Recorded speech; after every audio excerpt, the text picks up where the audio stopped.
Path of the Bukwas, Chapter 4, Path of the Spiritual. Serafina drove the white Jeep west on Highway 7. When Harrison Bay made an appearance to her left, it caused a blush of peace and happiness to swell within her. She was home, in the land of the ancients. This is where the rivers joined. This is where she was born. This is where her people were born. She pulled up to the entrance for the res and turned onto the gravel road. A few minutes later she was passing the band council office. She nodded to Chief Clayton and the two council members who stood by the entrance, smoking. By the time they had raised a hand in a return greeting, she had already dismissed them from her mind. Continuing onward through the reservation, then down to a compound which contained various trailers and mobile homes, she drove to a patch of land near the river, where lay a majestic motor home and a weathered-looking, but tidy wooden cabin, both which were sheltered by a massive willow.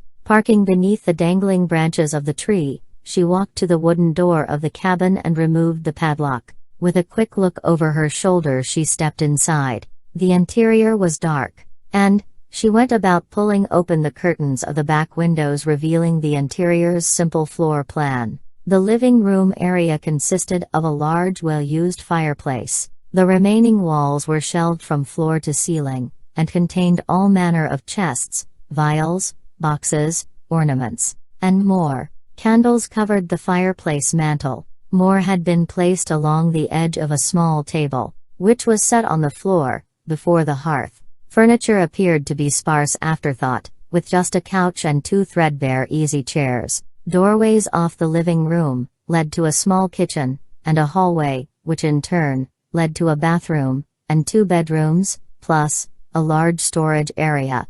She moved aside the small table before the hearth, and in spite of the warmth of the day, she lit a fire in the fireplace. Going to her bedroom, she removed her clothes and donned a light robe which closed by way of a sash around her waist. Returning to the living room, she searched among the well-stocked shelves. Taking a small box down, she sprinkled some of the powdery contents onto the burning wood. Instantly a musky odor filled the room. She then spread a red cloth on the floor and knelt before the flames and, lifting her arms, whispered softly. Some time later the back door opened and Lucas entered. Serafina was still before the fireplace, her eyes closed and her arms swaying to and fro. "Is it done?" she asked, her mouth dry. Lucas nodded. "The researcher in going to meet with Kathy Burns. I saw him and Wendy at the inn." Going to the kitchen, he came back with a cup of water and handed it to her. She took a sip and placed it on the floor. "Make sure Wendy goes with him, but she must be subtle. The sturgeon is growing within her, as well as the fur bearers. It could be a time of confusion for her. I am going to see how far she is able to go on the path. So, tell her to come to me when she gets off work today." Lucas nodded. Going out the back door, he wedged it open. He then returned some minutes later with a large armful of firewood and placed it in a box near to the fireplace. He knew that she would not get up from her position as long as the powder-covered pieces of wood burned, so he left her well stocked. Without speaking, he turned and left the cabin, securing the door behind him.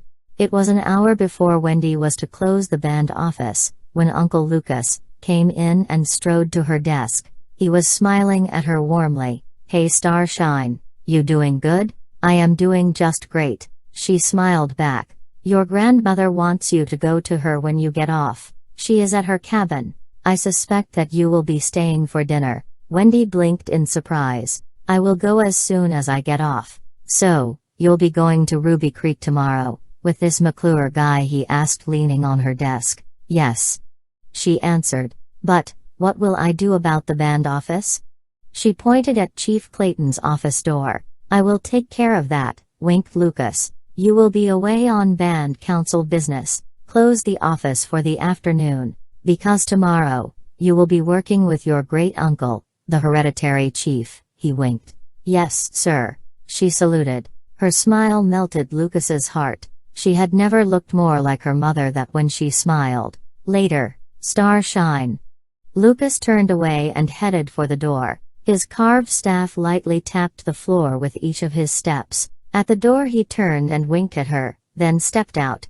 Lucas recalled the bonding of Wendy's mother and her partner. His niece was a young and beautiful sturgeon woman in a ceremony which had been presided over by her mother, Serafina. It was a hot summer's night when the wedding party stood near the shoreline, backlit by a full moon, whose luminescence trailed across the waters of the bay to where they stood.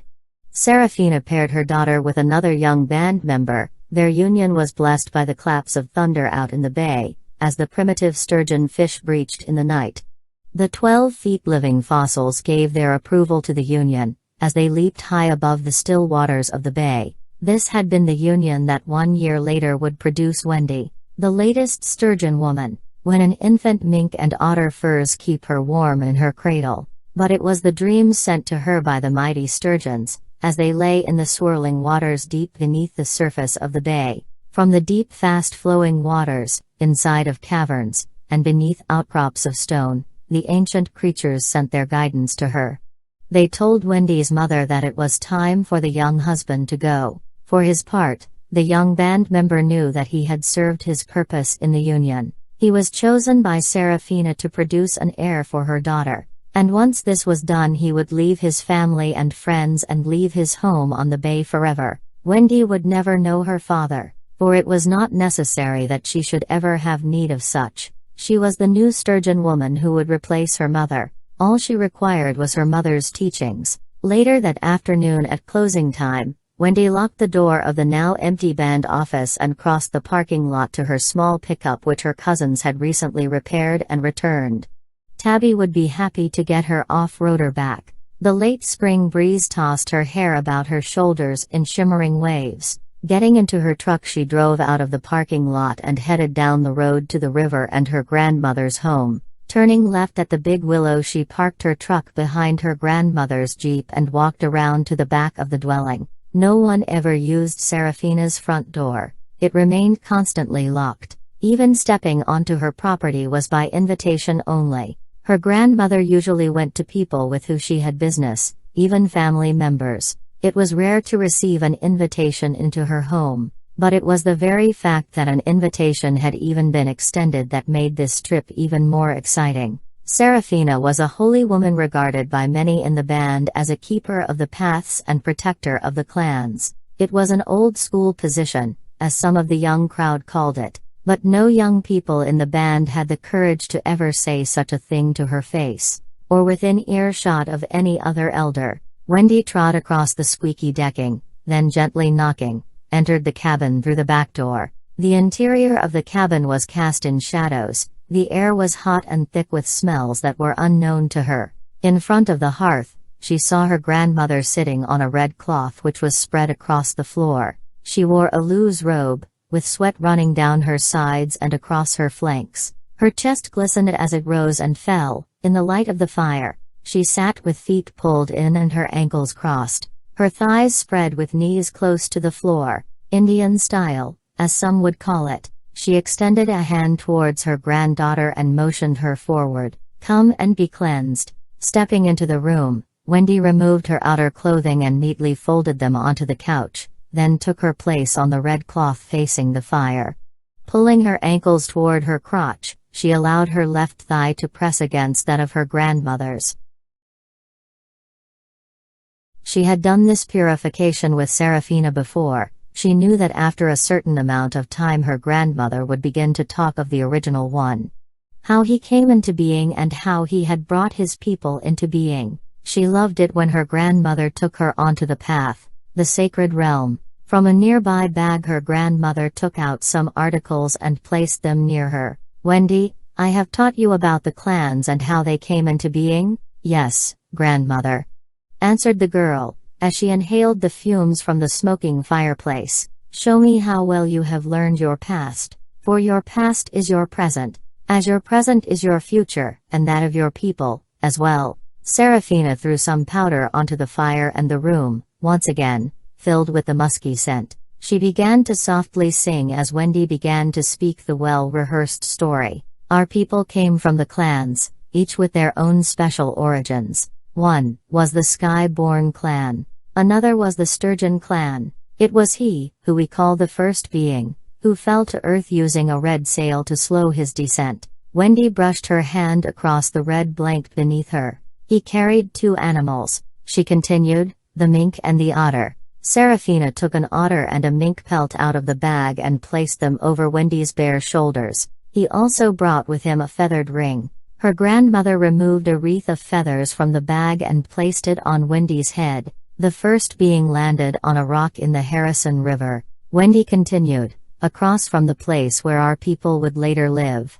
Here, the first being dropped the feathered ring into the river, and he sent the mink and the otter to find it and bring it back to him. While they were gone, he dropped a sturgeon fish into the river. The sturgeon turned into a girl who climbed out of the river and sat by the first being's side. The mink and the otter soon returned holding the ring of feathers in their mouths, and when the first being took the ring of feathers from the pair, they turned into children.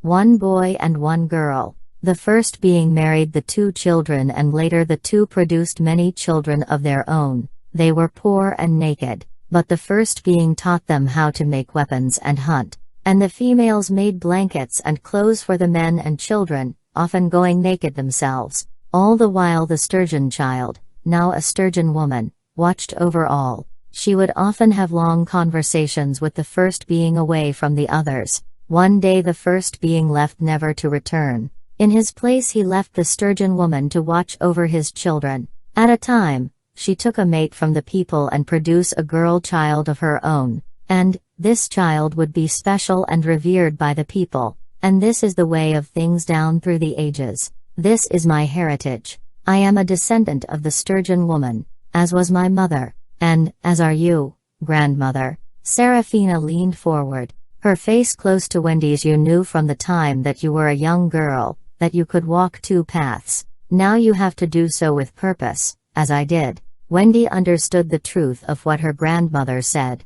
Always she was able to see a bit further than she should, understand a bit more than others could, and just carries within her more of a sense of awareness. From the time that she was 12 years old, Wendy's mother had taught her that she was an emissary of the first being, and as Wendy walked in this world, so too did she walk in the first being's world. She learned that, at times, the pathways between 2 worlds can run parallel, or even entwine. This was made evident when entities made their way into this world from that of the first being. The sturgeon women were the first and only remedy for the mayhem which always followed their arrival. This had been never more evident to Wendy, but when, as a 12-year-old child, in the late 90s, she lived through the Summer of Terror, the summer when women were mysteriously disappearing from all of the Stolo bands, never to be seen again. She was present when her mother and grandmother cast the spells drawing in the animal spirits of the mink and otter, and sent them searching the waterways, under the surgeon spirit's vigilance. It was the minks which returned first, to tell of women's bodies buried beneath cairns of stones, along the already rocky river banks. Soon the river otters returned from their scouring of the dikes, and they reported the same. This had brought tears to her grandmother's eyes, but all she saw in her mother's eyes was anger. Then the sturgeon spirits returned and spoke of women whose lifeless forms danced amid the currents of the Fraser River, trapped beneath the thundering rapids of narrow canyon passes, spinning and bobbing, trapped by overhangs and debris, their long hair swirling about their pale faces and their bare arms reaching to the heavens. The spirit spoke on, telling the women of a being, not of this life, whose spirit was steeped in anger and rage, an intruder on the pathway. Her grandmother thought that the course of action was a simple one. She would go find this being and dispose of it. But Wendy's mother dismissed this plan. It would be she who would find this creature, and bring this carnage to an end. It was the next morning that Wendy's mother set out on her mission, promising to be in touch as soon as she found the path that this creature was using. Wendy watched from the window as her mother drove away. She never saw or heard from her mother again. Her mother's name was never uttered again, by her, or her grandmother, for fear that it might weaken her mother's spirit or reveal her presence to an enemy, if she were still alive. Bathing in the heat from the fireplace, Wendy experienced a deep relaxation, and breathed in deeply the fumes from the smoking powder on the hearth. She nodded her head and drifted off into what may have been an illusion on her part. Suddenly, she found herself outside. The cabin was gone and the weeping willow, which one day would dominate that area of the beach, was now just a sapling, and the road was now merely a narrow pathway. Turning towards a voice from the river's edge, she saw a large canoe suddenly appear, speeding by the opening made by the pathway in the shoreline bramble. With a high prow and gunwales, it was propelled forward to the large beach where it would be pulled from the water, and its paddlers made welcome.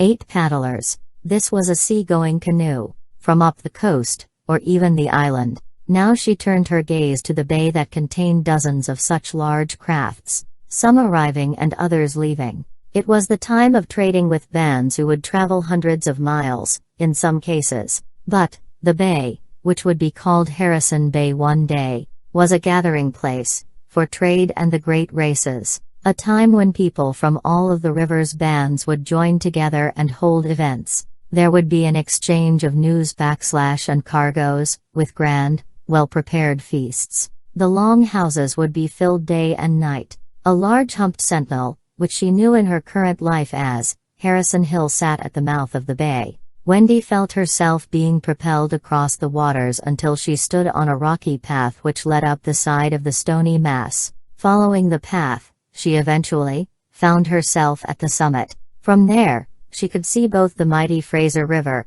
as well as the Harrison River, the lifeline of her people. There was something else she discovered, as well. A large dome-like mound, which had an opening at the top, lay before her. From the mouth of this opening a roughly hewn ladder emerged for some several feet. Wendy found herself making a descent down the ladder into the darkness below. Her feet seemed to know their way through the darkness, the light from the opening growing smaller and dimmer. Eventually, her feet touched solid ground. Then, as if that were a signal, torches placed into a circular wall ignited, revealing a domed room. Several torches were planted into the floor, surrounding a raised island of stone. On the stony bed all manner of pelts had been placed as if to give comfort to the man who lay in repose there. He wore a blue robe and his face was covered by a folded bear pelt. Across his breast he wore a vest of mink. His hands laid across this vest, holding between them a circlet of eagle feathers.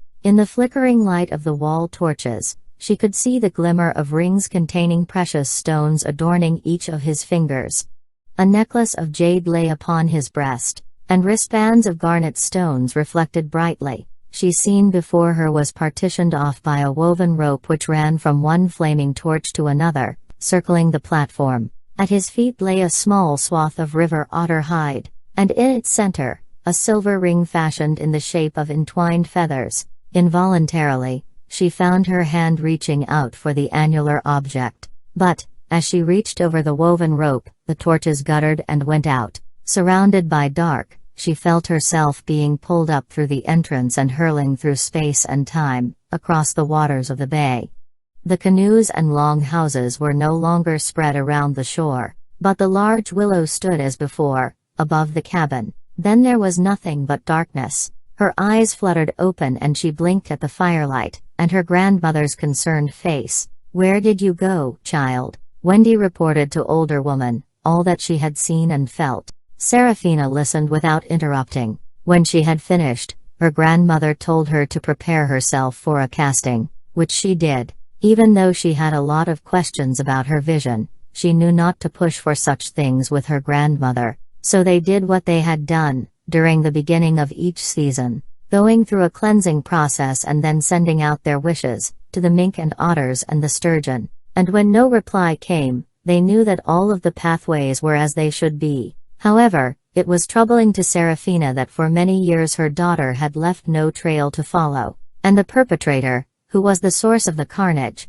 had also appeared to have vanished at the same time. No other women had disappeared since. Of course, an anonymous tip to the RCMP exposed the resting place of many bodies along the shorelines of rivers and dams, and they were given a proper burial. The caskets were closed due to the ravages of being submerged for so long, but others were sealed because of the conditions of the shoreline bodies. A number were dismembered and not a few were desecrated. Sadly, they were now listed as cold cases, And what was worse, so was her daughter's disappearance. After showering and getting dressed, Wendy went outside giving her grandmother some solitude. This casting of the spirit took its toll on her lately, and Wendy knew that the ritual would be soon handed down to her, as her rightful duty. She had learned so much during her formative years, but she fully realized that there was so much more to be understood and remembered. Walking to the side of the cabin, she was startled to see Lucas quietly sitting on a chopping block smoking. Rolling over an unsplit chunk of log, she joined him in his vigil. "So, did you two do the sweat lodge thing again?" he asked, offering her a cigarette, which she refused. Instead, she fetched a joint from her fanny pack. She lit it with a battered bic and inhaled deeply. "If Chief Clayton catches you with that, you'll be driven from the band," he cautioned. "Weed is legal now," she reminded him. As she held her breath. "That may be," nodded her great-uncle, "but he is still pissed that the band council won't authorize a cannabis store on the res." Wendy looked across the bay. "Remember when Sam Morris started a rumor in council that the Chehalis were opening a casino?" Lucas sputtered a pungent cloud of cigarette smoke. He was constipated for a week. They both laughed. Then in the silence which followed, they watched the water lap gently at the shoreline. After a while, Wendy spoke again. She used the Turu route. "I went far this time, outside the walls, outside of time." Lucas turned towards her. "It was scary this time," she whispered. "There were people on the water and on shore, hundreds of them, and between the trees I could see long houses, and people everywhere. I could not understand what they were saying, but they were loading and unloading those canoes. It was like a big marketplace." Lucas ground out his cigarette beneath his heel, letting his gaze wander across the bay to where Harrison Hill lay. "What you saw was a vision from hundreds of years ago. The great longhouses were there on the western side of the bay. This bay would see dozens and dozens of ships a day during trading time. They would come from upriver from as far as Yale. There were some who even came from further. The big canoes that you spoke about were seagoers from up the coast. Even from Vancouver Island. Everyone came to where the rivers joined. The great market would last for weeks, but that came to an end with the arrival of the whites. They preferred that we traded with them, instead. Businesses, like the Hudson Bay Company, put an end to honest trade, and eventually, they put an end to our peoples, and how we saw ourselves. And when gold was discovered, it was the end of life, as we knew it. But our band survived better than most. We had our protective totems to lead us into a new world. The mink and otter and the mighty river sturgeon. They are still doing their work, as is your grandmother, on their behalf." He said this looking over her shoulder towards the cabin's side deck where Serafina now stood. "Wendy, come inside and help me with dinner. Are you going to stay?" This she directed towards Lucas. "Are we having pizza?" he asked, trying to sound hopeful, as he stood and took Wendy's joint that she had been holding behind her back out of view. "Barbecued ribs," Serafina tossed back, coming down the steps. "Wendy, would you get the barbecue going?" She watched the younger woman go up onto the deck and open the lid of the Fiesta grill. Then she and Lucas turned and walked to the river's edge out of earshot. The Turu route sent her on a path, an old path. "That has never happened before." Lucas flipped the cold joint into the water. "She told me of her witnessing a grand market. Impressive. What she did not tell you was something even more impressive." Smiling, Serafina looked across the bay, at the great stone called Harrison Hill. But before he could ask her what she meant, she turned back to the cabin. "Anyway, it is Miller time." She smiled dismissively, waving her hand towards the deck. Lucas watched as she climbed the steps to join Wendy. "All in its own sweet time, Lucas."